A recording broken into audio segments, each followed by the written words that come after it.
Mais uma aula nossa de medidas de materiais elétricos. O assunto hoje, ele é muito interessante também. Ele vem complementar o que a gente já tinha visto, e ele vai se basear, inclusive, em tudo aquilo que a gente já viu, para poder a gente formar esse raciocínio de hoje.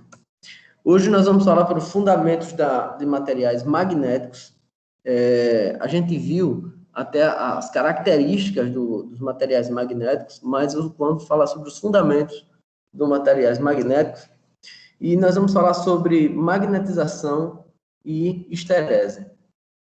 Quando a gente fala em magnetização e histerese, é bem interessante porque a parte de magnetização é você trazer características e transformar objetos de forma que ele fique magnetizado. E a histerese, ela é praticamente assim, o fato de quando você deixa de prover a energia que está causando o magnetismo, a histerese seria o tempo que ele leva para poder deixar de estar magnetizado. A gente vai ver um pouco mais à frente aí, uma coisa mais aprofundada, aí vai dar para a gente poder entender melhor. Mas, assim, vai ter isso bem explicadinho, bem tranquilo aí para a gente poder entender. Vamos lá. Então, a palavra histerese deriva de um termo grego que significa retardo. Como aparentemente a gente já vai entender um pouco mais sobre essa questão de histerese, quando você fala de retardo, já dá para fazer uma assimilação, uma analogia de atraso com uma espécie de perda. Né? Isso, um atrasado que ele vai ficar, ele não vai acompanhar, ele vai causar uma perda. Então, a histerese ela é mais ou menos uma perda, mas seria o tempo em que o objeto leva para perder suas características magnéticas. É a propriedade de um material ou sistema físico de manter suas propriedades, mesmo sem haver continuidade dos estímulos que as provocam.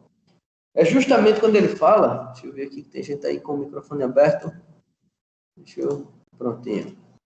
Então, quando o material, é o tempo que ele leva com a característica magnética, né? Ou seja, com as suas propriedades, mesmo sem haver a continuidade dos estímulos que as provocam. Magnetização, vamos lá. Os materiais ferromagnéticos apresentam facilidade para serem imantados, processo pelo qual são expostos a um campo magnético e tornam-se ímãs. Não sei se você lembra na aula passada que a gente falou, quando nós mostramos os gráficos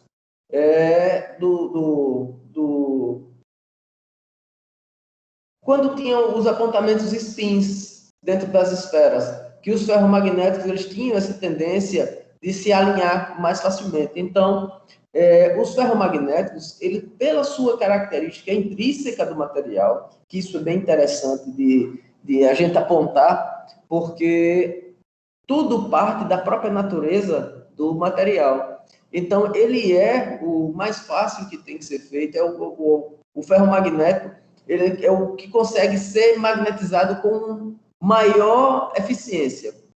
Essa é a palavra, eficiência.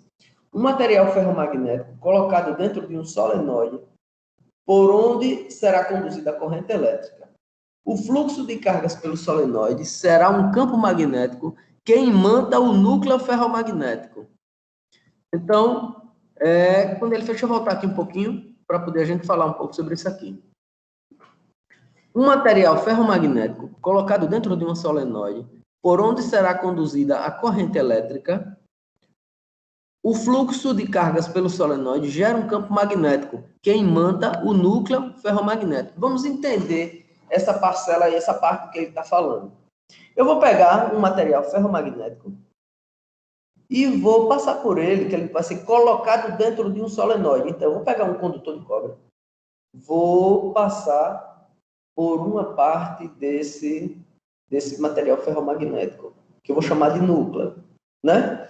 Chamar de núcleo. Então, eu vou pegar o condutor, vou contornar esse núcleo em uma das partes desse núcleo. E nesse condutor que eu circulei, eu vou colocar corrente elétrica. Então, observa só o que é que ele fala. Um material ferromagnético colocado dentro de um solenoide, ou seja, A gente está falando, basicamente, aqui do primário de um transformador. A gente tem um núcleo ferromagnético, a gente vem com o condutor, faz as espiras do primário e volta. Nessa colocação, a gente vai e coloca a tensão, coloca a corrente, vai circulando. Quando a gente coloca o fluxo das cargas, que passa pelo solenoide, ou seja, pelo condutor, gera um campo magnético. A gente viu as linhas de força semana passada, quando a gente fala em campo magnético, a gente já lembra da bobina, como é o comportamento do campo magnético quando é um condutor isolado e como é o comportamento de um campo magnético quando ele é feito bobina. Ele lança o fluxo de cargas pelo centro da bobina e ele vem e gera um campo magnético. E esse campo magnético, em contato com o ferro magnético, vai polarizar os seus spins e aí ele vai alinhar. E quando ele se alinha, ele vai sofrer esse momento de campo magnético. Então, ele vai ser imantado. O núcleo ferromagnético se torna imantado. Quando a gente estuda transformadores, a gente tem justamente a entrada do primário, onde vem a energia elétrica. A energia elétrica contorna o núcleo do transformador, o ferromagnético. E nesse momento, ele gera o campo magnético através do condutor de cobre. O campo magnético, ele gera um fluxo magnético por dentro da solenoide, que imanta o núcleo. E aí, ele passa de energia elétrica para energia magnética, né? O campo magnético joga para o secundário. E a gente vai ter o núcleo ferromagnético todo imantado, ele fica todo imantado. Aí, para a questão de transformadores, a gente precisa passar somente um condutor de cobre do lado do secundário e a quantidade de espiras é que vai gerar de energia magnética para energia elétrica do lado do secundário, fazendo a saída do transformador. Aí vem aqui, a esterese magnética é percebida no comportamento dos campos magnéticos gerados pelo solenoide e pelo núcleo ferromagnético quando a intensidade da corrente elétrica que flui pelo enrolamento dos fios. A esterese magnética é justamente quando ele fala do atraso que ele vai ter, né, do magnetismo que vai apresentar no núcleo ferromagnético com a diminuição da corrente. Com a diminuição da corrente, você vai ter a corrente elétrica vai circulando pelo enrolamento dos cabos, com a diminuição dela, ela vai ter uma diminuição no magnético, na corrente magnética que vai estar lá, nos campos magnéticos. Então, gráfico de laço de esterese. Esse é o gráfico de esterese. Existem perdas intrínsecas do núcleo do transformador, que é o caso de que ele não é um sólido, que o núcleo não é um sólido. Ele é um laminado metálico, que ele é colocado, espaçado uns nos outros, justamente para evitar que a esterese passe de uma plaquetazinha para outra. Então, ocasiona de ter uma diminuição nessa perda por esterese. É por isso que o núcleo ferromagnético de um transformador, ele não é um bloco, ele não é sólido, ele é laminado. Então, o gráfico de laço de esterese. A gente vai explicar um pouco melhor essa questão desse gráfico. Possui a intensidade do campo magnético gerado pelo solenoide BS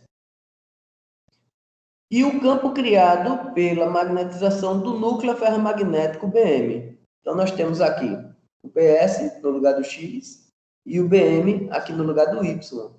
Esse BS, ele é o campo magnético gerado pelo solenoide.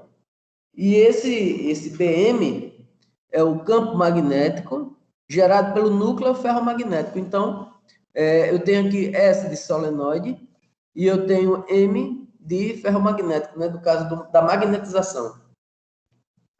Então, vamos lá. Do trecho 0 para o trecho A, essa parte do meio aqui. A curva estabelecida nesse trecho indica um crescimento quase que linear, observe que ele segue aqui essa sequência quase que linear, da magnetização do núcleo ferromagnético em comparação com o campo criado pelo solenoide. Então, na hora que você coloca a corrente elétrica no solenoide, ele vai ter uma subida da corrente e, ao mesmo tempo, ele vai ter uma subida no gráfico aqui de esterese, né? Ele vai subir em linear até um determinado ponto onde ela estabiliza, e ela se estabiliza aqui, nesse ponto. Aí o aumento da corrente elétrica que flui pelo enrolamento de fios do solenoide cria campos magnéticos cada vez maiores, que magnetizam o núcleo ferromagnético, que gera campos magnéticos também cada vez maiores. Então, observa que isso é diretamente proporcional. O aumento da corrente elétrica, na hora que você aumenta a corrente elétrica, que observa que a gente está aumentando a corrente elétrica no primário, não é isso? Então, pelo enrolamento dos fios no solenoide, cria um campo magnético cada vez maior, ou seja, o fluxo da corrente elétrica, a passagem da corrente elétrica pelo bobinado do primário, ele vai gerar, se eu aumentar a corrente, eu vou aumentar o núcleo magnético. Então, se eu tenho um outro bobinado de cabos no secundário, a proporção que eu aumento o primário, eu vou ter um aumento também no secundário. É isso que ele está falando aqui. O aumento da corrente elétrica que flui pelo enrolamento dos fios do solenoide cria campos magnéticos cada vez maiores, como a gente frisou, do elétrico para o magnético, do magnético para o elétrico. Aí vem aqui, o núcleo ferromagnético, que gera campos magnéticos também cada vez maiores. Do trecho A para o trecho B, essa partezinha daqui, ó. Partezinha daqui. Ao diminuir a intensidade da corrente elétrica, que flui pelo solenoide, o campo magnético desse elemento torna-se cada vez maior. Perfeito. Então, a proporção que a gente vai aumentando, ele vai aumentando, o fluxo vai acompanhando, de forma quase que linear. Na hora que a gente vai baixando a corrente elétrica, o fluxo também vai baixando e ele vai seguindo essa pontuação. Ao gerar tal diminuição, a intensidade do campo magnético gerada pelo núcleo ferromagnético diminui. Mas o retardamento desse campo não ocorre pelo caminho inicial. Observa que esse daqui é o que seria o caminho inicial. Na hora que existe o retardo, é sobre isso aqui que a gente está falando. Ele vai perder sua característica, mas ele não volta ao seu ponto original. Ele não vem pelo caminho original. Ele vai diminuindo e ele vai criando uma questão que tem a ver com a característica do próprio material. A gente, um pouco mais na frente, eu vou mostrar mais alguns casos sobre o laço de esterese e dá para a gente entender melhor isso que a gente está falando. Vamos lá. Ao gerar tal diminuição, a intensidade do campo magnético gerada pelo núcleo ferromagnético diminui, mas o retardamento desse campo não ocorre pelo caminho inicial. Trecho B ao C. Trecho B ao C. A fim de zerar o campo magnético gerado pelo núcleo ferromagnético, uma corrente de sentido oposto ao da inicial é aplicada sobre o solenoide com o objetivo de criar um campo magnético oposto ao material ferromagnético, limitando sua imantação. Pronto. Então, observa que no trecho B e no trecho C, quando ele fala aqui, ele vai zerar esse campo magnético gerado pelo fluxo magnético, pelo núcleo ferromagnético. Aí vai ser gerado uma corrente no sentido oposto ao que estava sendo gerado antes e vai ser aplicada a solenoide. Na hora que ele aplica o solenoide, ele vai conseguir limitar a sua imantação, porque a gente vai controlar. Na hora que a gente sobe com a corrente, ele sobe também proporcional. Na hora que você coloca no sentido contrário, ele vai reduzir e a gente consegue controlar a intensidade da imantação que vai ocasionar nesse nosso equipamento. Aí vem aqui de C para D. Após a anulação do campo gerado pelo núcleo ferromagnético, a corrente de sentido oposto da corrente inicial continua a percorrer o solenoide. Está aqui formando, observa que ele forma o inverso praticamente da parte superior. Na hora que ele vai dobrando aqui, ele vai dobrando o inverso, porque ele está com a carga negativa, né? Então, é a carga oposta. Isso magnetiza o material ferromagnético, levando ao ponto D. Está aqui, ponto D, onde o valor do campo magnético, BM, é o oposto ao valor antes, ao ponto A. Então, novamente, ele está aqui oposto ao ponto A, está aqui. Ele se coloca numa posição contrária porque nós invertemos o sentido da corrente. Aí ele forma esse ciclo contrário. Ele começa aqui do zero, sobe para o A. Na hora que eu vou diminuindo a corrente, ele vem voltando aqui, tendo esse retardo. Na hora que eu zero, que ele está aqui, 0 BM, eu vou descendo com ele, ele vem para o oposto do A, e depois vai subindo e ele vai equilibrando esse gráfico. Trecho DEFA. DEFA. Caso ocorra uma nova inversão no sentido da corrente do solenoide e ela seja gradativamente aumentada, o campo magnético gerado pelo enrolamento dos fios fará com que o material ferromagnético retorne ao ponto inicial de magnetização. Pronto. Então está aqui. Ele está zerado. Quando ele está zerado, ele vai ser carregado, o campo elétrico dele, o campo magnético, vai ser carregado em proporção ao que ele estava sendo antes. Então, ele vai subir e vai se equalizar aqui no ponto A. Aí, agora, eu vou diminuindo a corrente elétrica, e, por consequência, vai diminuir o campo magnético. Nós estamos falando aqui. Nós estamos falando aqui de campo magnético e não de campo elétrico. Então, na hora que eu vou diminuindo a corrente elétrica, eu também vou diminuindo em proporção o meu campo magnético. E na hora que eu vou diminuindo o meu campo magnético, por conta da esterese, ele não volta por esse daqui. Ele volta atrasando e ele vai formando um outro percurso. E eu continuo diminuindo. Na hora que eu zero, ele está aqui no ponto C. Aí eu continuo colocando ela negativa, ou seja, invertendo a corrente elétrica, e ela vai se formando paralelo no sentido contrário. Está aqui. Está aqui, a ocasião, ele acompanhou o gráfico que estava sendo montado e chegou-se ao ponto de mínimo, que seria o ponto D. Aí, quando eu pego no ponto D e coloco a carga de novo, vou voltando, aumentando a carga, eu vou chegar a um ponto que ele vai percorrer o caminho D, E, F e G com a carga, né? Vai subindo com a carga, de forma que ele volta ao seu posicionamento inicial, que seria o ponto A. É o ponto inicial de magnetização. Aí ele coloca aqui, caso ocorra uma nova inversão no sentido da corrente do solenoide, seja ela gradativa ou aumentada, o campo magnético gerado pelo enrolamento de fios fará com que o material ferromagnético retorne ao ponto inicial de magnetização. Esse é outra coisa que é interessante quando a gente fala nisso, né? O campo magnético gerado pelo enrolamento de fios fará com que o material ferromagnético retorne.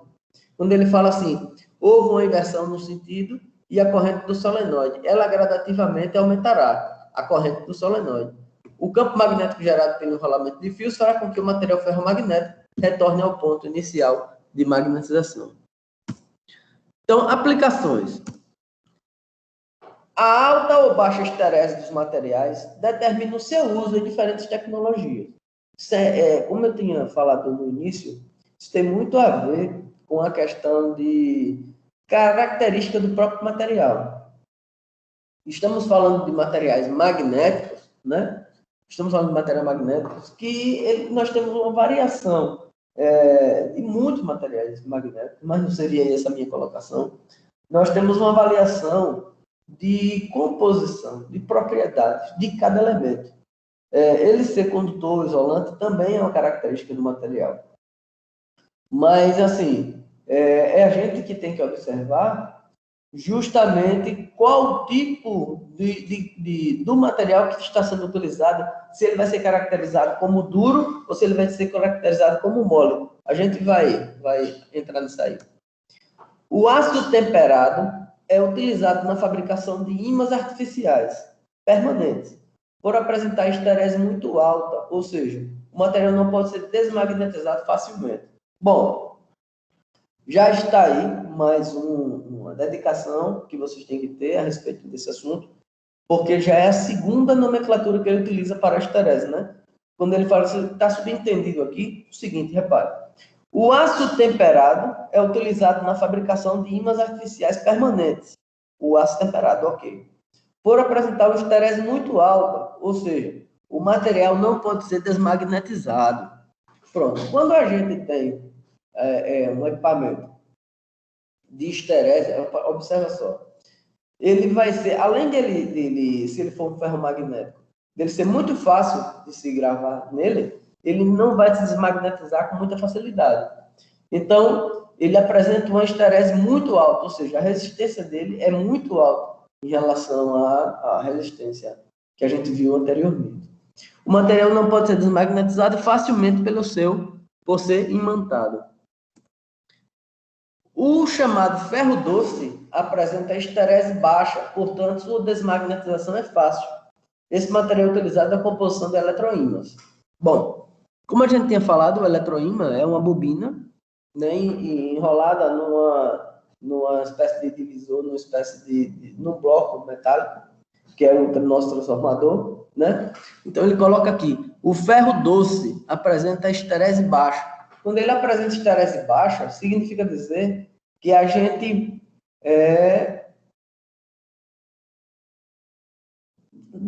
assim que a gente tirar a influência do motor, ele vai perder a sua característica de motor funcionando. Por exemplo, o alternador de um carro.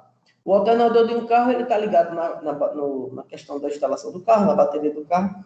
Ele dá a partida, na hora que ele dá a partida, o capacitor fornece, ele aciona o veículo, ele entra em funcionamento, e aí o que acontece? Na hora que ele é retirado o seu estímulo, ou seja, na hora que você tira a corrente elétrica do motor, esse indutor, vamos dizer assim, ele deixa de gerar campo, e ele deixando de gerar campo, ele deixa de ser magnetizado. Então, essa composição, isso que a gente está falando, ele é justamente de como se faz o eletroímã.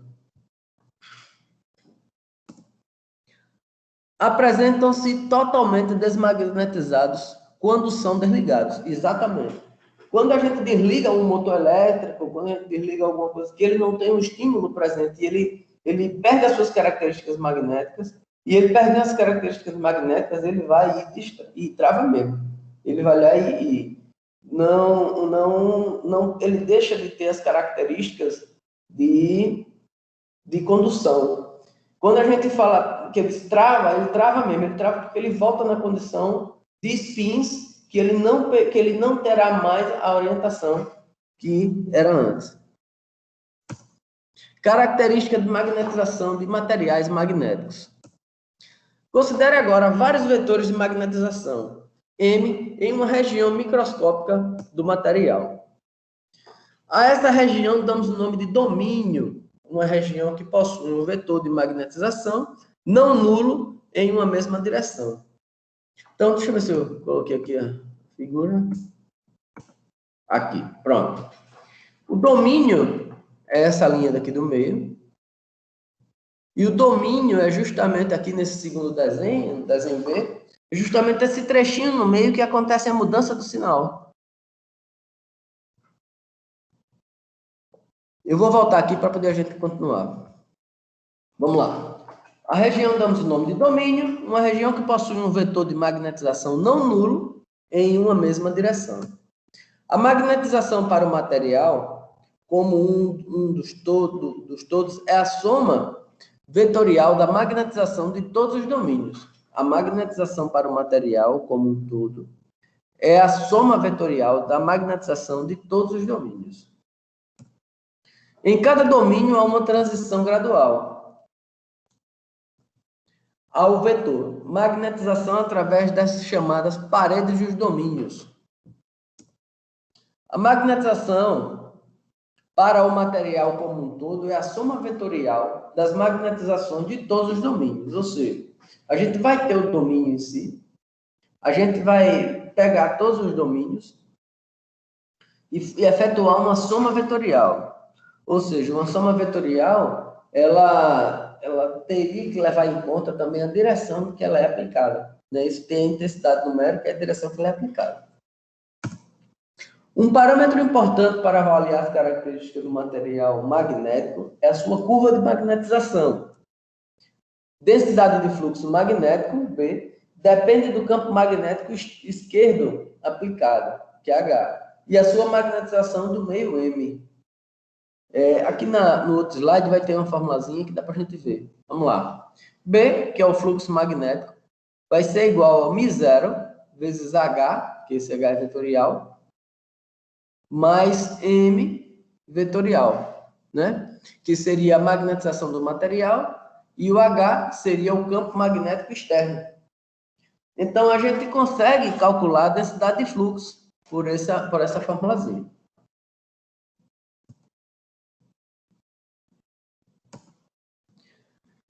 Avaliando a variação da densidade de fluxo magnético em relação ao campo magnético externo, aplicando a curva pH, ou característica de magnetização, em um material iniciante desenergizado. Dessa forma, para H igual a zero, a curva começará na origem e o material representará uma sensibilidade inicial. Ele tem o seu comportamento prático, ele tem o seu comportamento de como ele nasceu, de como ele é, né? Então, de forma, para H igual a zero, a curva de densidade na origem e no material, ou seja, na origem e no material, apresentará uma permeabilidade inicial μI. Essa μI é interessante, é uma permeabilidade inicial, correto? Que ele recebe na hora que ele recebe a carga elétrica. Então, vocês podem ver aqui, ó, tem μ1 aqui. Então, ele tem o H, está aqui no V, W, X e Z. Aqui, nesses aqui, você observa essa setinha maior, que ela está pequena, vai aumentando e termina ficando só. Quando ela fica só, o material está energizado, o material está magnetizado e está em funcionamento. Conforme o valor de H aumenta, a densidade de fluxo magnético aumenta de maneira não linear.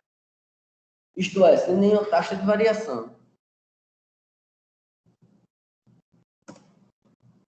Para valores abaixo de H, há poucos domínios magnéticos alinhados com esse canal.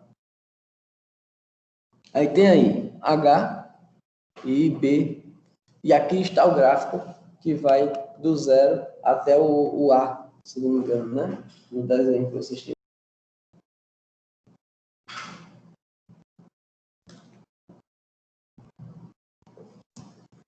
Conforme H aumenta, o alinhamento tende a melhorar. Então, se você observar, eu tenho esse H aqui, ó, esse H e esse H, você observa que esse daqui está quase dividido, esse daqui já empurrou um pouquinho, e esse daqui já empurrou a maioria deles, e aqui nesse outro só tem elétron. Então, observar essa questão também, que se um aumenta, o outro também aumenta, não é em sentidos contrários. O vetor de magnetização tende a se alinhar com o campo externo, aplicando-se alinhamento mesmo, esse que melhora e conforme aumentamos o valor do campo. Vetor de magnetização. Podemos classificar os materiais magnéticos em duas classes, a partir do laço de esterese. Se o material possui um laço de esterese estreito, isso é, pode ser facilmente desmagnetizado, digamos que ele é um material magnético mole. No caso de material não é desmagnetizado facilmente, ou seja, tem um laço de esterese mais seguro, vamos classificá-lo como material magnético duro. Eu acho que eu tenho fotos aqui, pronto, beleza. Esse de fora, esse daqui, é um material duro, e esse daqui é um material mole. Vamos só a gente voltar aí para a gente fixar esse conhecimento.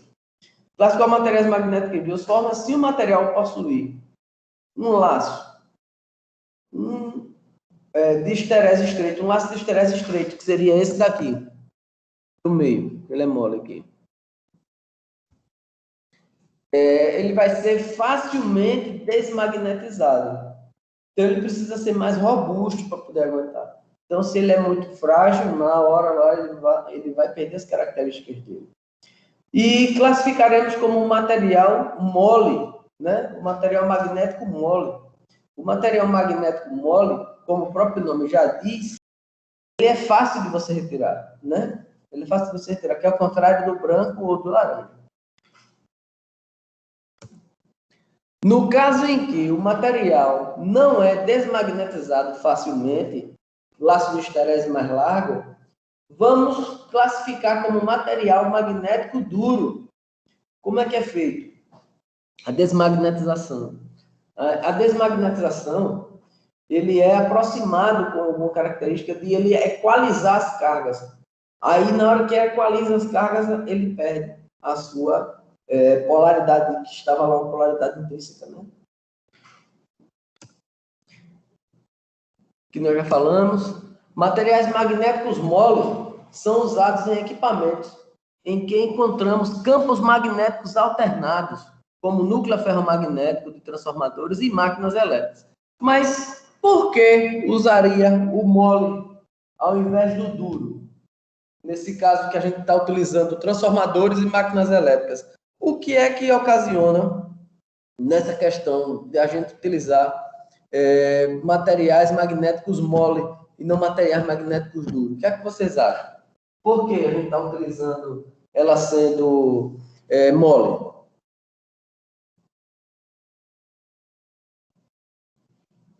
Alguém está por aí? Opa! Porque ela é de fácil magnetização.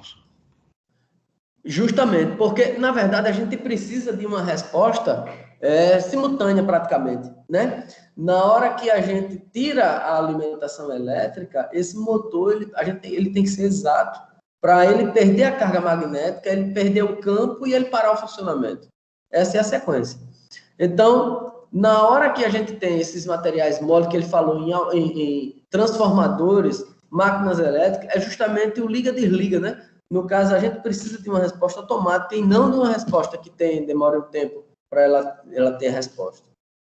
Então, como eles possuem um laço de esterese estreito, as perdas associadas à esterese são menores se comparadas com a de um material magnético duro. Já é uma explicação para a gente entender qual o tipo de material que a gente vai utilizar para uma composição de um equipamento que a gente queira gerar um campo magnético interno. Vamos lá, o que é que a gente pode obter através de equipamentos eletrônicos, vamos dizer assim, que utiliza essa parte de magnetismo para o seu funcionamento? O que é que a gente pode exemplificar aí? Algum equipamento que gere um campo que a gente utiliza ele no nosso dia a dia. Um relé, uma porta automática, uma porta que abre com a digital, daquelas portas de contato. Eu tenho aqui na empresa umas portas que ela abre na digital, mas ela é um eletroímã. Na hora que ela identifica a digital, ela solta o eletroímã e a porta se abre.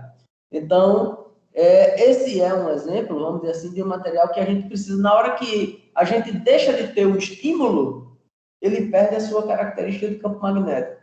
E aí ele não tem um retardo, ela não adquire a carga, ela deixa de ter o estímulo e ela deixa de passar o estímulo para frente, ela não guarda a energia. Então, esse é o material mole, que o material mole se desmagnetiza muito rapidamente. Características de magnetização por materiais magnéticos. As perdas por esterese ocorrem por causa do movimento das paredes de domínio e são dependentes da frequência. A permeabilidade magnética dos materiais magnéticos mole costuma ser muito elevada, o que facilita a produção de fluxo magnético em seu interior. Quando ele fala aqui, a permeabilidade magnética. Permeabilidade, ela tem muito a ver com condutância. Permeabilidade magnética é a característica que esses materiais têm de gerar fluxo magnético. Então, a permeabilidade é ele permitir que ele seja magnetizado mais facilmente. É o material mole, Ele se alinha rapidamente. Como os materiais duros têm uma dificuldade, Eles demoram mais a se alinhar. E, ao mesmo tempo, o material duro, ele demora um pouco para se desmagnetizar. Na hora que você tira o magnetismo dele, a influência do magnetismo dele, ele leva um tempo para poder ele identificar, mas, assim, ele identifica logo, porém, as suas características são conservadas. Exemplo de materiais magnéticos moles de destaque na engenharia são ligas de ferro-silício, nas quais é adicionado por meio de, o silício é adicionado por meio de dopagem ao ferro e proporciona diminuição das perdas de correntes parasitas em razão do aumento da resistividade do material. Essa é bem interessante, essas correntes parasitas. A gente não vai entrar nesse detalhe agora de corrente parasita, mas é um estudo bem interessante que você pode fazer aí, sobre justamente o que está presente no núcleo do ferromagnético. Tem correntes parasitas e tem as perdas por esterese. A gente está falando só nas esterese, fica aí correntes parasitas para poder vocês darem uma olhada no que seria. É bem interessante essa parte. Então, diminuição das perdas por esterese. Essa questão de diminuição das perdas é bem interessante, que ela foi proporcional, né? O material que foi feito, o núcleo ferromagnético, já foi pensando em diminuir essas perdas. E diminuindo perda, eu melhoro a efetividade, eu melhoro a eficiência do equipamento, né? Eu tenho aí diminuição das perdas por esterese como resultado do aumento da permeabilidade magnética. Observa que a composição do ferro-silício, né, ele tem quando ele diz aqui, diminuição das correntes por parasitas, diminuição das perdas por esterese, porque nós melhoramos, fazendo essa dopagem com silício, nós melhoramos a possibilidade dele adquirir e perder a característica magnética que é através da permeabilidade. Diminuição das perdas por magnetostrição, ruídos no transformador. Essa é outra característica também. Imagine como deve ter sido o estudo feito, os ensaios feitos dos primeiros transformadores, que isso foi sendo desenvolvido com o passar do tempo. Mas os primeiros transformadores apresentaram ruídos elevados, apresentaram várias perdas, por consequência, uma eficiência baixa, não é isso? E apresentaram muitas correntes parasitas, que elas ficam no núcleo do ferromagnético, através das frequências. Os materiais magnéticos duros são de difícil desmagnetização. Isso é, o material possui elevada densidade de fluxo magnético remanescente, que ele diz aqui.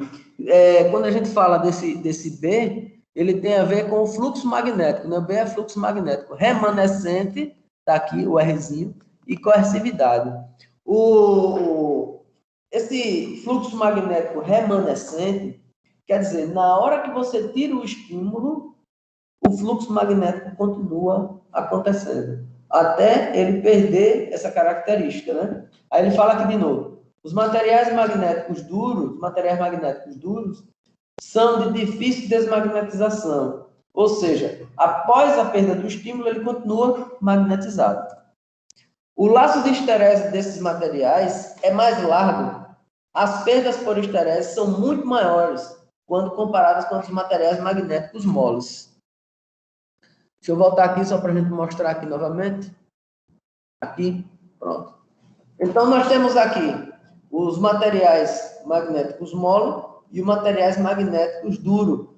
Observa que é justamente partindo do zero, ó, ele é similar, e nós temos aqui, ó, quando nós fazemos aquela linha de elevação do campo magnético, a proporção que a corrente vai subindo, o campo magnético também vai subindo.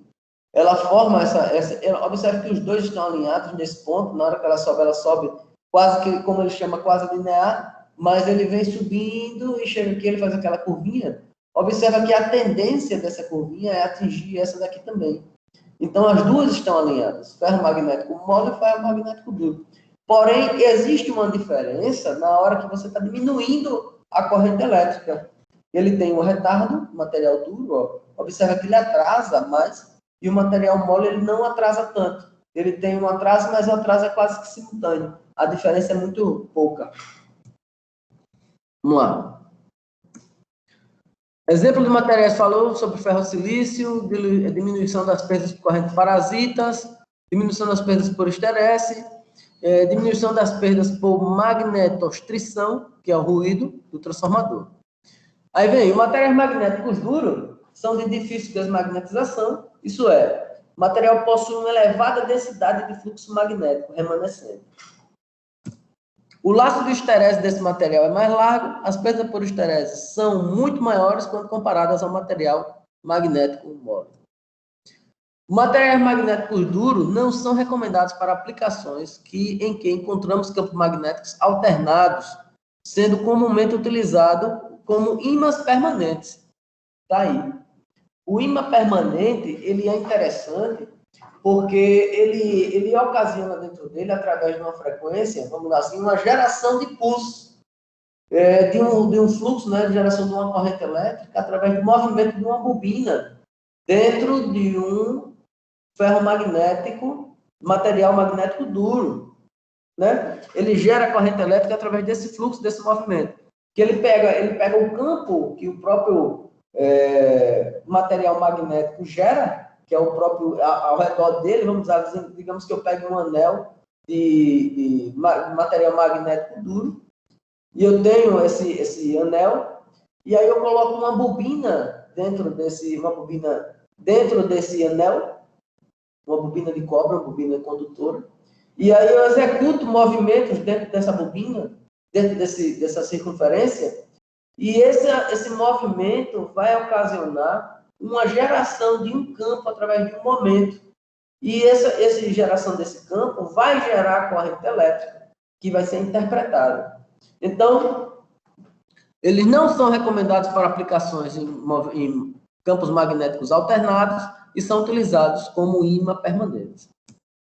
Dentre outros materiais magnéticos duros notáveis, estão o samário e o cobalto, que é esse primeiro aqui, samário cobalto, e o neodímio e o ferro-boro. Está aqui, neodímio e o ferro-boro. Isso é uma liga de materiais magnéticos duros, e está aqui, é o ímã de neodímio, né? Uma liga metálica, neodímio e o ferro-boro, que é o superímã, né? Que a gente está acostumado a ver aí, falando sobre o neodímio. Está aí. Neodímio e ferro-boro, está aqui, ND2FE14B. Que é o boro, né? Ferro 14, neodímio 2 e o boro. E aqui o samário e o cobalto. Vamos lá. É importante que, apesar de alguns materiais apresentarem magnetismo, naturalmente essa propriedade depende da temperatura. Show de bola. Essa temperatura, deixa eu ver se a gente fala aqui um pouquinho mais. Beleza, chegou onde eu queria. As propriedades piezoelétricas dos materiais eram perdidas caso eles ultrapassassem a temperatura de Curie. Vocês lembram que a gente falou sobre essa temperatura de alguns materiais? Acho que tem 2 aulas que a gente falou sobre isso. Temperatura de Curie de alguns materiais, que é sobre, quando nós falamos sobre piezoeletricidade. Tem aí nas aulas anteriores, a gente tem essa aula aí salva também, já está lá no canal. Se vocês têm alguma dúvida a respeito da piezoeletricidade, volta lá, dá uma assistida novamente nela, e a gente pode até disparar ela novamente aí no grupo, se alguém tiver dificuldade de encontrar. Então, isso também acontece para os materiais magnéticos, tornando-se, portanto, um limite operativo do material. Além da gente ter a característica do fluxo magnético, ele gera esse fluxo, e esse fluxo gera uma temperatura, né? Então, essa elevação de temperatura também ela necessita ser feito esse controle, que é justamente o que ele fala assim, o limite operativo do material. Na hora que ele tem esse limite de funcionamento, né? Porque depois que ele eleva-se acima dessa temperatura, ele perde as características, né? Piezoelétricas. Então, a gente tem, cada material, ele vai ter a sua permissividade, ele pode ser duro ou mole, e tem a ver também com a temperatura que esse material vai efetuar esse seu trabalho.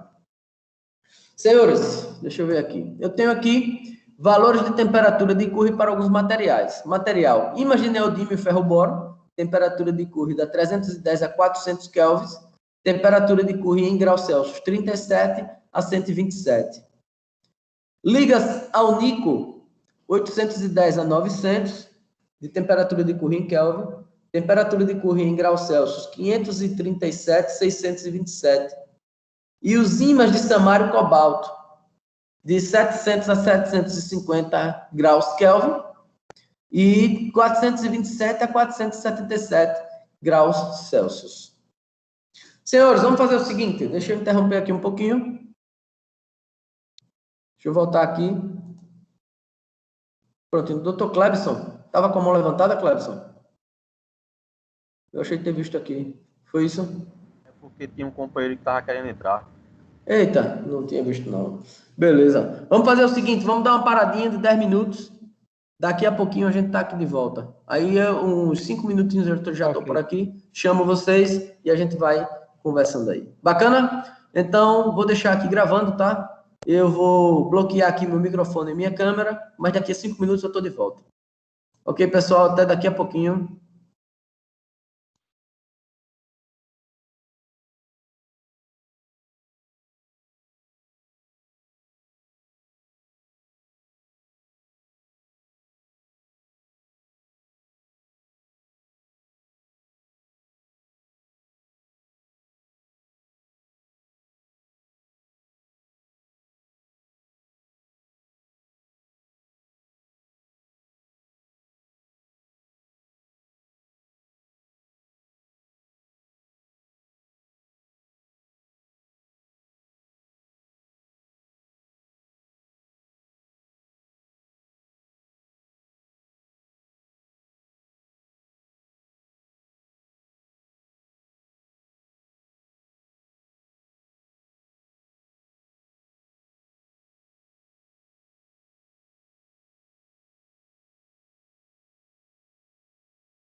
Senhores, boa noite, estamos de volta.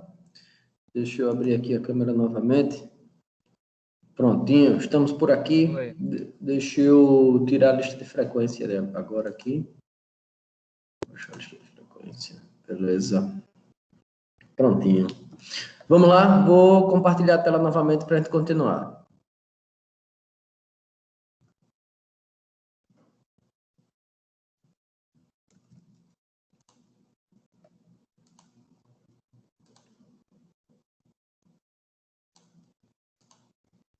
Bom, nós paramos aí nessa tela, né? Estávamos falando a respeito de que a temperatura também é um fator limitador, né? Dos componentes, né? Do que a gente quer elaborar, a variação de temperatura, ela influencia. Então, ela coloca aqui assim, as propriedades piezoelétricas dos materiais eram perdidas caso se ultrapasse a temperatura de Coulomb.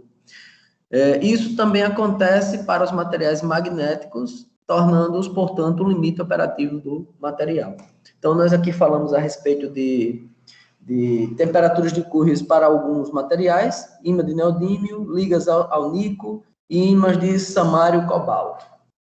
Então, dando continuidade, vamos lá. Vimos que os tipos de materiais que podem ser usados para construir o núcleo de um transformador são avaliados a partir da permeabilidade magnética. Ok. Definido que o núcleo deverá ser feito com material ferromagnético, que é o aço elétrico. Vamos lá.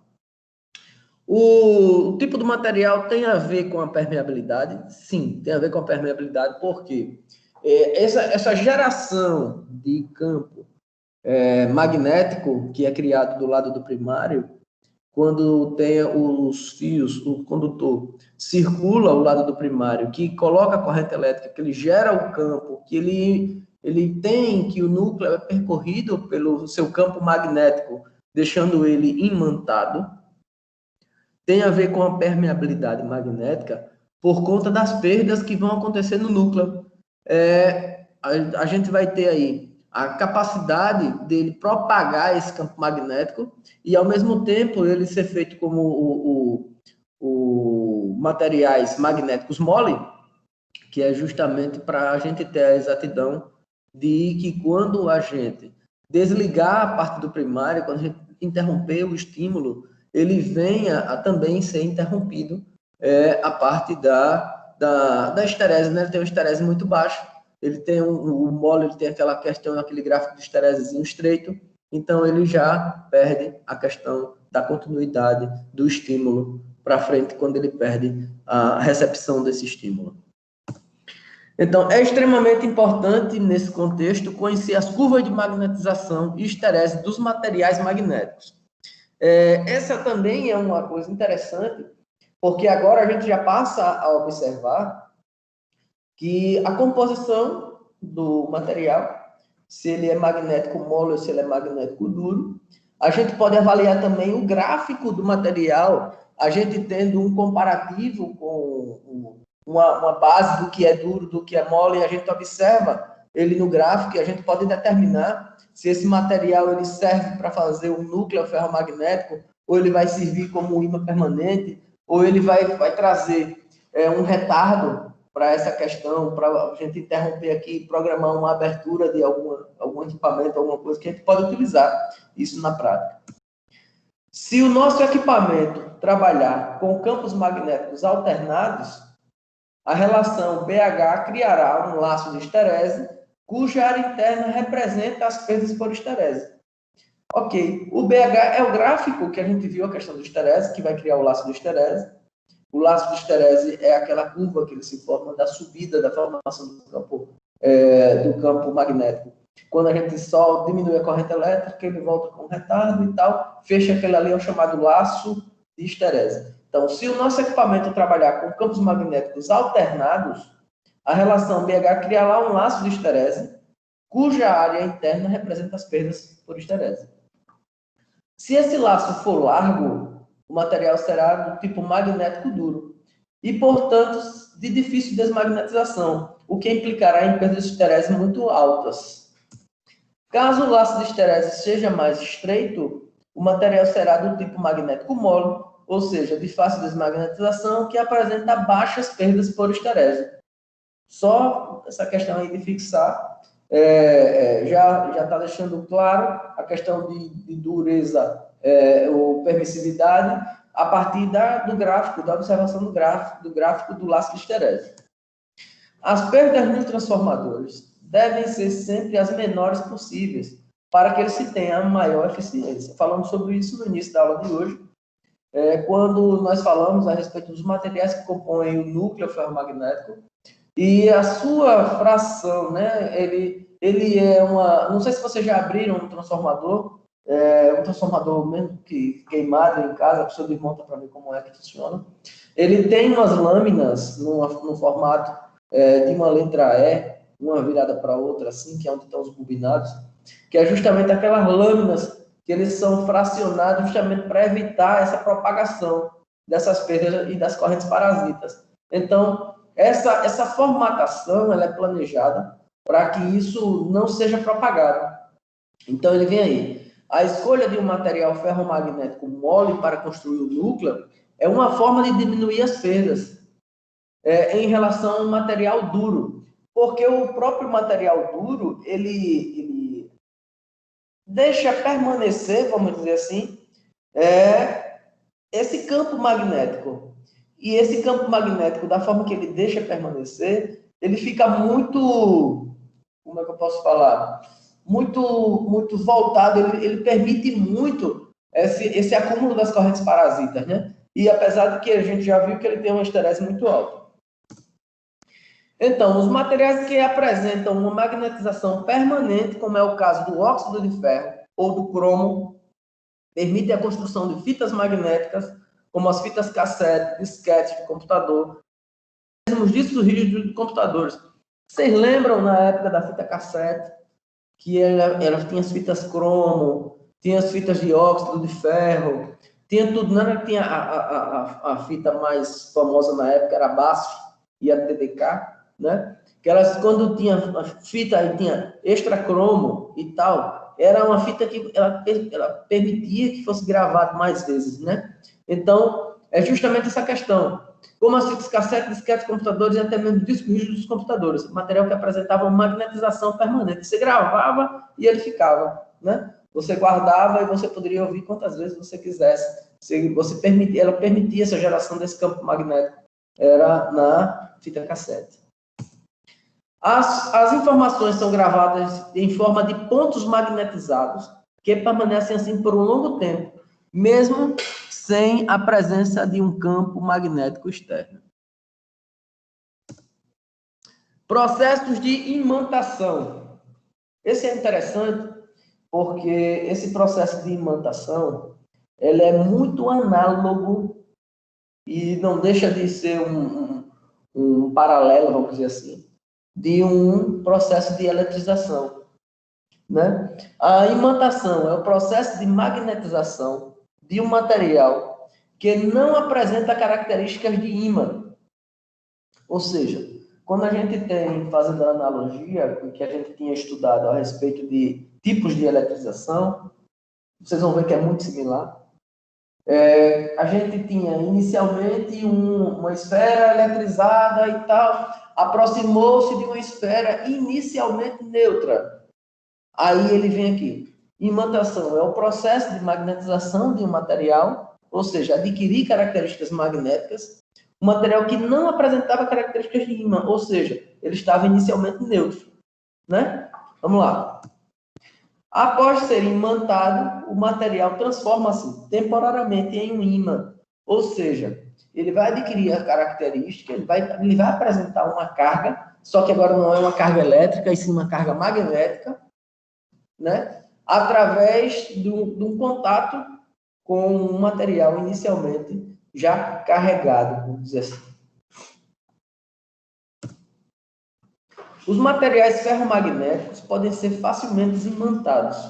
Eles geralmente são triturados e misturados ao minério tetróxido de triferro. Está aqui.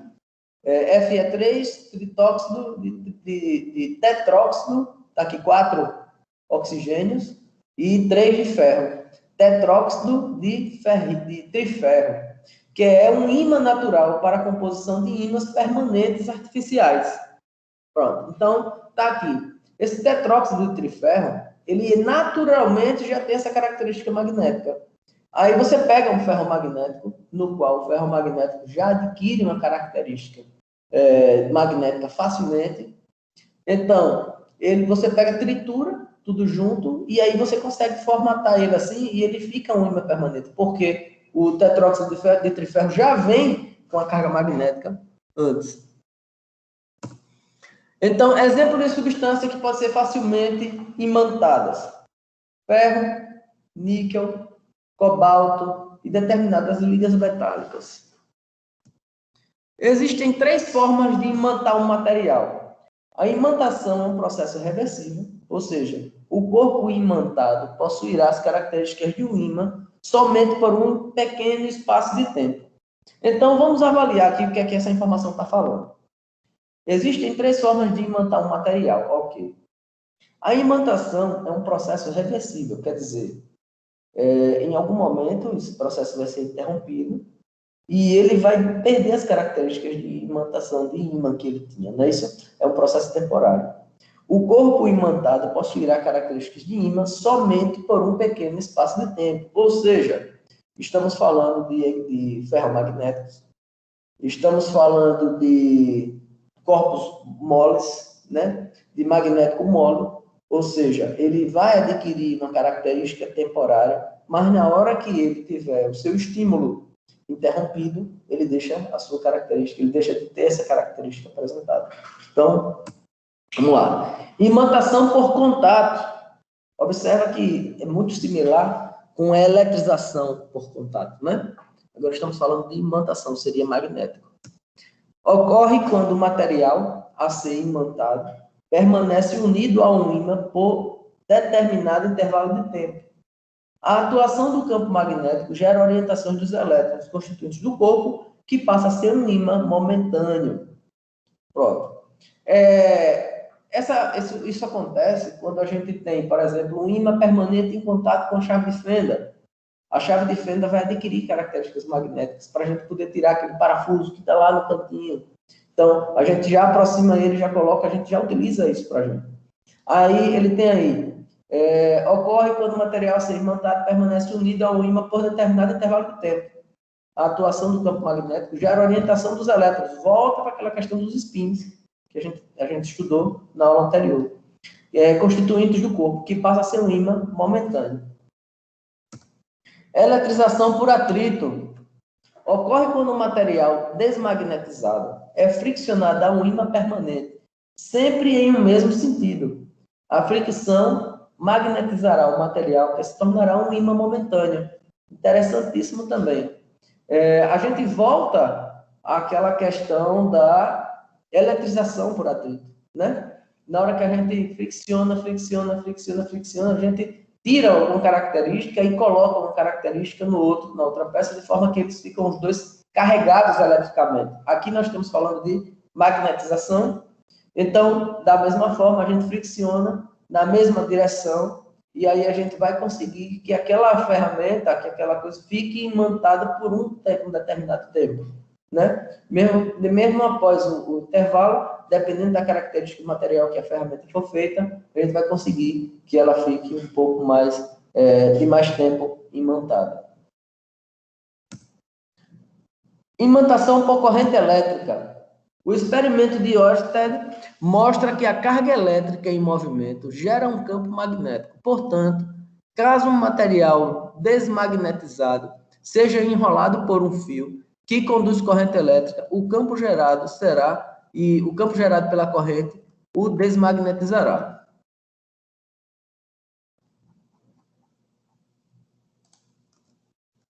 Isso aqui é interessantíssimo, né? A gente já vê essa questão e, às vezes, a gente assimila as ideias com o passar do tempo. A gente já tem estudado, porém não consegue fazer as ligações. Isso tudo que a gente vem trabalhando, observa só. A gente tem um campo magnético gerado por uma bobina num ferromagnético. E esse ferromagnético, ele adquire uma característica magnética ocasionada por isso, e ele se transforma num ímã momentâneo, que é o processo de imantação por corrente elétrica, que é o nosso eletroímã.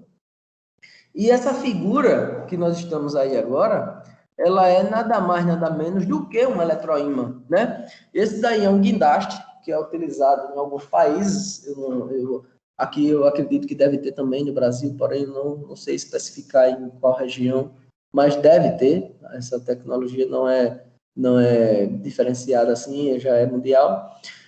Ele adquire a característica elétrica e ele vira um super imã, né? Um imã que ele pega no teto dos carros, ele é utilizado em ferro velhos para poder ele levar peças de ferro de um canto para outro, no caso um automóvel, né? Então, o que acontece? São as três formas de imantação: contato, atrito e corrente elétrica. Aí é justamente essa questão de magnetização e desmagnetização que vai fazer a diferença nesse processo. A gente tem, eu digo também o tempo de desmagnetização, né? Que é justamente essa diferenciação que vai fazer dos materiais serem o material utilizado para determinada confecção de um equipamento, determinada máquina hospitalar, ou que a gente precise para gerar vamos dizer assim, de frequência, de eletricidade através do magnetismo, a transformação de eletricidade em magnetismo, e magnetismo em eletricidade, vai depender muito da composição dos materiais e da temperatura de atuação deles. Tranquilo, pessoal? Deixa eu ver aqui.